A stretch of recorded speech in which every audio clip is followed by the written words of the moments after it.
ठीक है। तो आज का जो टॉपिक अपना रहेगा वो रहेगा सर्वनाम। थोड़ा जल्दी जल्दी देख लेते हैं इसको। सर्वनाम शब्द का शाब्दिक अर्थ होता है सबका नाम। क्या होता है? सबका नाम। तो जितने भी संसार में अपने बातें देखते हैं, जो भी संज्ञा देखते हैं, उन सब के नाम के जगह अपने जो शब्द काम में लेंगे वो सब सर्वनाम हो जाएंगे। इसकी परिभाषा देखते हैं, तो देखें इसकी परिभाषा को। परिभाषा देखते हैं, संज्ञा के स्थान पर काम आने वाले शब्द ये अपने क्या कहलाएंगे? सर्वनाम कहलाएंगे। जो इन शब्दों को अपने संज्ञा के जगह काम में लेते हैं वो शब्द सर्वनाम हो जाएंगे। सर्वनाम के अगर भेदों की बात करते हैं तो भेद होते हैं इनके 6, और 6 भेद कौन से हैं? नंबर 1, पहला जो भेद होगा इसका वो होगा पुरुषवाचक सर्वनाम। पुरुषवाचक सर्वनाम। नंबर 2 होगा, उसको अपने कहेंगे निश्चयवाचक सर्वनाम। निश्चयवाचक सर्वनाम। नंबर 3 होगा, उसको बोलते हैं अनिश्चयवाचक सर्वनाम। और नंबर 4 है, इसको बोलेंगे संबंधवाचक सर्वनाम। नंबर 5 है, इसको बोलेंगे अपने प्रश्नवाचक सर्वनाम। और नंबर 6 है, इसको बोलेंगे अपने निजवाचक सर्वनाम। कुल मिलाकर ये सब आपके सामने मैंने क्या दे दिए? 5-6 सर्वनाम के भेद दे दिए। तो अब इसको एक एक करके अपने पढ़ लेंगे। नंबर 1 सबसे पहले अपने उठाएंगे इसको, पुरुषवाचक जो सर्वनाम है इसको। देखिए पुरुषवाचक सर्वनाम है, ये क्या है? पुरुष होते हैं 3। देखो पुरुष कितने होते हैं? 3 होते हैं। तो एक तो होता है बोलने वाला। क्या होता है? बोलने वाला। बोलने वाले को आप क्या कह सकते हैं? वक्ता कह सकते हैं। दूसरा कौन सा होता है? लिखने वाला होता है। क्या होता है? लिखने वाला। सॉरी, सुनने वाला होता है। दूसरा क्या होता है? सुनने वाला। ठीक है ना। सुनने वाले को आप क्या कह सकते हैं? श्रोता कह सकते हैं। ठीक। नंबर 2 हो गए बोलने वाला, 1 सुनने वाला। इसके अलावा क्या होता है? 1 जितने भी संसार में बचेंगे ना वो हो जाते हैं अन्य। बोलने वाला, सुनने वाला तथा अन्य व्यक्तियों हेतु प्रयुक्त शब्द ये क्या कहलाएंगे? पुरुषवाचक सर्वनाम कहलाएंगे। तो सिंपल है, आप बोलने वाले के लिए, सुनने वाले के लिए और जो बच्चे हुए हैं उनके लिए जो शब्द काम में लेंगे वह सब पुरुषवाचक हो जाएंगे। अब उनके लिए क्या शब्द ले लेंगे? जैसे मैं, मेरा ऐसे ले लिया। सुनने वाले के लिए मैं कह सकता हूं आप, तुम, और अन्य है उनके लिए कह सकता हूं मैं उन्होंने या उन्हें। ऐसे शब्द मैंने काम में ले लिए। कुल मिलाकर ये शब्द काम में लेंगे। अब इसको ज्यादा पढ़ने के लिए हम इसके डिटेल में जाएंगे थोड़ा सा। तो इसके अपने भेद करते हैं। किसके? पुरुषवाचक के। भेद इसके कितने होते हैं? 3 होते हैं। नंबर 1, अगर मैं पहला भेद करूं तो उसको मैं कहूंगा उत्तम पुरुष सर्वनाम। क्या कहूंगा? उत्तम पुरुष सर्वनाम कहूंगा। याद रखें, उत्तम पुरुष कौन होता है? जो बोलता है उसको अपने उत्तम पुरुष कहते हैं। ठीक है ना। तो उत्तम पुरुष जब बोलने वाला अपने लिए, याद रखें, जब बोलने वाला अपने लिए जिन शब्दों को काम में लेता है, ठीक है, इतना ही याद रखना है। जब बोलने वाला अपने लिए जिन शब्दों को काम में लेता है वो क्या हो जाएगा? उत्तम पुरुष हो जाएगा। अब इसके लिए वो बोलने वाला कौन कौन से शब्द काम में लेगा? तो देखो वो लेगा, एक तो लेगा मैं, दूसरा लेगा मेरा, तीसरा लेगा मुझे। तो मैं, मेरा और मुझे ये 3 शब्द को काम में लेगा। ठीक है। एक वह ऐसे भी ले लेगा, हम, हमारा और हमें। हम, हमारा और हमें। याद रखें, तो मैं, मेरा, मुझे या हम, हमारा, मुझे, हमें है ना, इसके अंदर जब बोलने वाला कर्ता एक वचन होता है ना, क्या होता है? एक वचन कर्ता होता है, तब वह हमेशा इन शब्दों को काम में लेगा। जबकि जब बोलने वाला कर्ता होगा वो बहुवचन होगा, तब हमेशा वह इन शब्दों को काम में लेगा। कुल मिलाकर उत्तम पुरुष जब बोलने वाला, जैसे मैंने कहा मैं कल से आपको 3 घंटा एक्स्ट्रा और पढ़ाऊंगा। तो बोलने वाला मैं था, मेरा नाम गोविंद है और मैंने अपने लिए मैं शब्द काम में लिया, ठीक है ना। मैंने कहा मैं परसों जयपुर जाऊंगा और हम सब अगले संडे घूमने जाएंगे, ठीक है ना। तो हम सब या हम बोलने वाला एक ही बोल रहा है ना, तो ऐसे। नंबर 2 अगर मैं बात करूं, उत्तम पुरुष दूसरा कौन सा हो गया, मध्यम पुरुष। याद रखें दूसरा कौन सा हो गया, मध्यम पुरुष सर्वनाम। तो मध्यम पुरुष सर्वनाम कौन सा होता है, कोई भी बोलने वाला है अपने श्रोता के लिए जो शब्द काम में लेगा, कौन सा लेगा। तो इसमें आप ध्यान देंगे, जब वक्ता अपने श्रोता के लिए, अपने श्रोता के लिए जो शब्द काम में लेता है। अब वक्ता अपने श्रोता के लिए क्या क्या शब्द काम में लेगा, याद रखें, वह लिखेगा तू, तेरा, तुझे, तुम्हें, तुम्हारा, आपका, आपकी, इस प्रकार के जो शब्द है वो हमेशा ये काम में लेगा। कौन है, जैसे मैंने कहा, मान लो मेरे सामने वो भाई लीलाधर बैठे, मैंने उनके लिए कहा तुम्हारा क्या नाम है, तो लीलाधर के लिए हमने क्या लिया, तुम्हारा। तो ऐसे जो बोलने वाला अपने श्रोता के लिए जो काम में लेगा ना, उनको कहेंगे अपने, ठीक है। तो ये आप हिंदी इस चैनल पे पूरी की पूरी इतनी बढ़िया तरीके से सीख पाएंगे, शायद किसी भी डिजिटल बोर्ड पर आप नहीं सीख पाएंगे। तो देखते हैं, मैं पहले बता देता हूं, भले ही हमारे पास डिजिटल बोर्ड नहीं है, लेकिन हिंदी का कौशल आप जानते हो कि आपके सामने जो वीडियो आ जाएंगे तब तक। और ये जो 12 सालों का अनुभव है ना, जो हमने हिंदी की तपस्या के लिए दिया है, ये कुछ एक्स्ट्रा ही आपके जीवन में काम आएगा और आप प्रतियोगी परीक्षा में सफल हो जाओगे, ठीक है। इसका तीसरा पार्ट बोल रहा हूं मैं। पहला कौन सा हो गया, पुरुषवाचक का उत्तम पुरुष, दूसरा मध्यम पुरुष और तीसरा अन्य पुरुष। और तीसरा इसका पार्ट होता है अन्य पुरुष सर्वनाम। देखो अन्य पुरुष सर्वनाम है, ये बोलने वाला है, ये जितने भी बचे हुए हैं अन्य लोगों के लिए। तो ये क्या होगा, जब बोलने वाला अपने श्रोता के अलावा अन्य लोगों के लिए जो काम में लिया जाएगा, तो अन्य लोगों के लिए जो शब्द काम में लेते हैं वह एक अन्य पुरुष सर्वनाम हो जाएगा। हो गया। अब बात करते हैं कि अन्य पुरुष क्या होते हैं। तो उनकी, उन्होंने, उनसे, वह, वे, ये ऐसे शब्द है। जैसे मैंने कहा कल जो कोचिंग में आए थे उनकी नानी मर गई, तो ये उनकी है।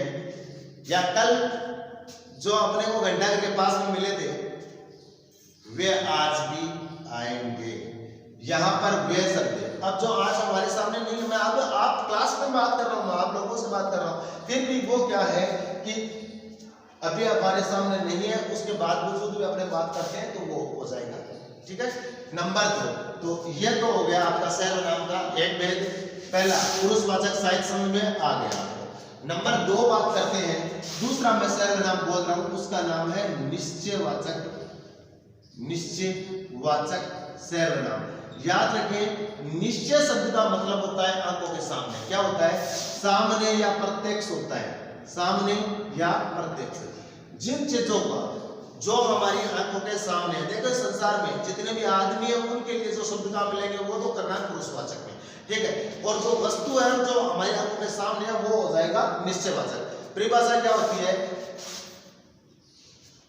इसकी, परिभाषा क्या होती है, परिभाषा ऐसे होती है कि जब निश्चित चीजों के लिए जिन शब्दों का अपने प्रयोग करते हैं वो क्या हो जाएगा, निश्चयवाचक सर्वनाम। और इसके लिए आप याद रखें, एक तो याद रखना है इसे, ठीक है, या इसको। एक याद रखना है यह, एक याद रखना है ये, और एक याद रखना है वह। मान लो मैंने ऐसे बोला कि अभी कि इसे फेंक दो, मान लो मैंने कहा इसे फेंक दो।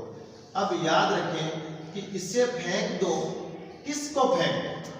किसी चीज के लिए। मान लो एक मैंने यहाँ पर पेन है, इस पेन को कहा, पेन के लिए कहा कि इसे फेंक दो। इसका मतलब पेन था वो हमारे हाथों के सामने था, ठीक है ना, हाथों में था। मैंने कहा इसको चलाओ। मान लो यहां कोई गाड़ी खड़ी है, कोई बाइक खड़ी है, उसके स्थान पर मैंने क्या बोला, बाइक के स्थान पर मैंने कहा इसको चलाओ। तो इसको बाइक है, ये बाइक, और इस बाइक के स्थान पर हमने चलाने के लिए बोल दिया, तो ये इसको भी हो गया। लेकिन ये चीज हमारे आंखों के सामने है। मान लो एक शब्द था ये है, ठीक है ना, ये है, मैंने कहा यह खराब हो गया। मैंने क्या बोला, यह खराब हो गया। अब यह किसी संज्ञा के जगह, मान लो मैंने इसको मोबाइल के स्थान पर काम में लिया था। क्या लिया था? मोबाइल के स्थान पर। अब मोबाइल संज्ञा पहले से, मोबाइल के लिए आपने लिया यह कोई चीज। अब याद रखें कि जो यह है, ये क्या होता है, यह है जब एक वचन होता है ना, एक वचन होता है और पास में होता है, तब यह का प्रयोग होगा। एक वचन पास में। मेरे पास अभी मान लो मार्कर है, पेन है, पेंसिल है, डस्टर जो भी है ना, ठीक है ना, अगर एक है तो मैंने कहा ये खराब हो चुका, मान लो ऐसे बोलना मैंने, ये खराब हो चुका। ये शब्द ये हमेशा बहुवचन में आता है, और जब हमारे सामने पास, सामने और पास, जब बहुत सारी चीजें होती है, मान लो मेरे हाथ में 5 पेन होते हैं, तो मैं ऐसे बोलता फिर ये खराब हो चुकी है। मान लो ये का प्रयोग क्या होता, ये खराब हो गया, नहीं फिर गए, ये खराब हो गए, क्योंकि बहुवचन आएगा ना, तो एक वचन में गया और बहुवचन में गए होगा। तो इस तरह से, ऐसे ही कोई चीज हमारी आंखों के सामने है लेकिन दूर है और एक वचन है, ठीक है, तब ये दूर के लिए प्रयोग में आता है। मैंने कहा इस वह को वह लेकर आना, सामने पड़ा है लेकिन थोड़े से दूर है, मान लो वो 50 फुट दूर अपने पड़ा है ना, तो वहां से मैंने उस फोटो के लिए बोल दिया वह लेकर आओ। तो अभी क्या बोला मैंने, वह लेकर आना, वह सामने एक है, सामने एक है, दूर है, तब वह आएगा। वह शब्द का प्रयोग आपने मान लो फोटो के लिए किया, किसके लिए, तो फोटो संज्ञा थी, उसके स्थान पर वह लिया। ये अगर कोई चीज आंखों के सामने है और दूर है और बहुवचन है, तब किसका प्रयोग होगा, वे का। अगर मैं बोलूं यहां पर, मैंने क्या बोला, वे लेकर आओ, वे लेकर आओ, मान लो तो बहुवचन है और आंखों के सामने है और दूर भी है, तब वे का प्रयोग होगा। कुल मिलाकर के जो निश्चयवाचक होता है उसमें वह है, वे, यह, ये, इसे, इस प्रकार के शब्द हैं वो अपने लेते हैं। तो नेक्स्ट अपने बात करते हैं इसके अगला जो सर्वनाम है, और मैं समझ रहा हूं कि आपको बहुत अच्छे से समझ में आ रहा है। देखो अगला तीसरा सर्वनाम अपने पढ़ते हैं, वो है अनिश्चयवाचक सर्वनाम। देखो अनिश्चय का मतलब है जो हमारे सामने न हो, तो उसके लिए कौन से शब्द, 2 शब्द याद रखना आपको, कोई और कुछ। इन 2 शब्दों में ये 2 अनिश्चयवाचक सर्वनाम के द्योतक है। आप याद रखें कि जो संज्ञा, देखो कोई और कुछ, ये क्या है, अनिश्चयवाचक है, जो चीज हमारे आंखों के सामने नहीं है। लेकिन दोनों को आपको समझना है कि मैंने अगर कोई बोला है, कोई का प्रयोग होगा वो हमेशा प्राणीवाचक संज्ञा होगी। उसके लिए प्राणीवाचक संज्ञा की अनिश्चितता का बोध कराने वाले शब्द ये है, जब प्राणीवाचक संज्ञा है तब कोई का प्रयोग होगा। और इसके लिए मैंने अगर कुछ शब्द लिया है तो जब संज्ञा क्या होगी, वस्तुवाचक होगी। क्या होगी, वस्तुवाचक होगी। वस्तुवाचक को ही आप दूसरे रूप में क्या कह सकते हैं, पदार्थवाचक होगी। तो संज्ञा क्या होगी, वस्तुवाचक होगी या फिर पदार्थवाचक होगी, तब हम इसका उसका प्रयोग करेंगे। मान लो मैंने कहा बाहर कोई आया है, बाहर कोई आया है, अपने को पता लगा लेकिन अपने रूम में है, अपने को पता नहीं चल रहा कि बाहर कौन आया है। तो ऐसी स्थिति में कोई शब्द का प्रयोग हो गया। अब मान लो अपने जाकर देखा तो बाहर राम था, राम के स्थान पर आपने क्या लिया? कोई लिया, ठीक है ना। तो कोई है निश्चयवाचक। आप कह सकते हो छत पर कोई है, छत पर कोई है। मान लो आपने ऐसे लिया, ये छत पर देखा तो छत पर कौन था? मान लो कोई चोर था, चोर भी राम श्याम मोहन गीता सीता जो भी है, छत पर कोई है, जाकर देखने से क्या पता लगा? चोर है। चोर के स्थान पर आपने क्या लिया? या राम के स्थान पर क्या लिया? रहीम के स्थान पर क्या लिया? कोई लिया। तो ये कोई क्या हो गया? ये। नेक्स्ट, अब यहाँ पर हमने एक शब्द लिया कुछ। देखो कुछ शब्द का प्रयोग है ना, आपके सामने मैंने बता दिया कि पदार्थवाचक संज्ञा। जैसे मैंने बोला बैग में कुछ है, क्या बोला? बैग में कुछ है। याद रखें बैग में कुछ है, यहाँ पर कुछ बोला, यानी अब आपने बैग को, आपको पता था नहीं कि बैग में क्या है, आपने चेन खोल कर देखा और बैग में आपको कुछ आलू मिले, ठीक है। बैग में क्या मिले? आलू। बैग में आलू मिले, पेन मिले, पेंसिल मिले, जो आलू मिले, पेन पेंसिल जो भी मिले, किताबें बुक्स जो भी है ना, वो सब क्या है? संज्ञा थी। तो कुल मिलाकर हम बात कर रहे हैं कि ये क्या है, चाहे बैग में कुछ हो, कमरे में कुछ हो, जेब में कुछ हो, ये हमारी आंखों के सामने नहीं होते। जो चीज हमारी आंखों के सामने नहीं होती तो संज्ञा की अनिश्चितता का बोध कराने के लिए जो शब्द प्रयोग में लेते हैं वो अनिश्चयवाचक सर्वनाम। आशा है कि आपको एकदम अच्छे से समझ में आ रहा है। क्यों भाई? आ गया। तो चलते हैं अगले की तरफ, ठीक है। अब बात करते हैं अगला कौन सा है अपना? नंबर 4। नंबर 4 पहला क्या नाम? बोलो। पहला अरे पुरुषवाचक, दूसरे का निश्चयवाचक, तीसरे का अनिश्चयवाचक, चौथा संबंधवाचक। संबंधवाचक सर्वनाम। इसके अंदर दो शब्द याद रखना, जो और सो। एग्जाम की दृष्टि से यही आएंगे, जो और सो क्या है, ठीक है ना। तो याद रखें जो और सो है, यही याद रखें। संज्ञा के संबंध बताते हैं ना, आपसी संबंध, उसके लिए प्रयुक्त शब्द है, वह संबंधवाचक हो जाएगा। जैसे मैंने इसके लिए बोला जो बोया है, जो बोया है वही काटोगे, काटोगे। तो जो बोया है वही क्या करोगे? अब मान लो आपने अपने खेत में गेहूं बोया, क्या बोया? गेहूं। तो जो बोया है वही काटोगे, यानी गेहूं बोया है तो वही काटोगे। हमेशा क्या होता है? संबंध बनता है किसका? अब आपने देखा होगा जिसकी लाठी उसकी भैंस, उसकी भैंस। अब याद रखें जो बोया है वही काटोगे। जो बोया, मान लो गेहूं बोया है तो वही काटोगे, मतलब क्या काटोगे? गेहूं काटोगे, ठीक है ना। जिसकी, मान लो राम की, जिसकी लाठी यानी राम की लाठी, तो उसकी भैंस मतलब किसकी भैंस है? राम की भैंस।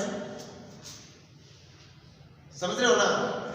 जो बोया है वही काटोगे, या जिसकी लाठी उसकी भैंस।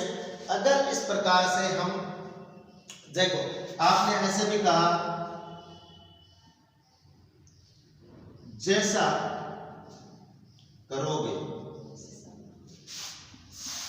वैसा करोगे, बैरोगे।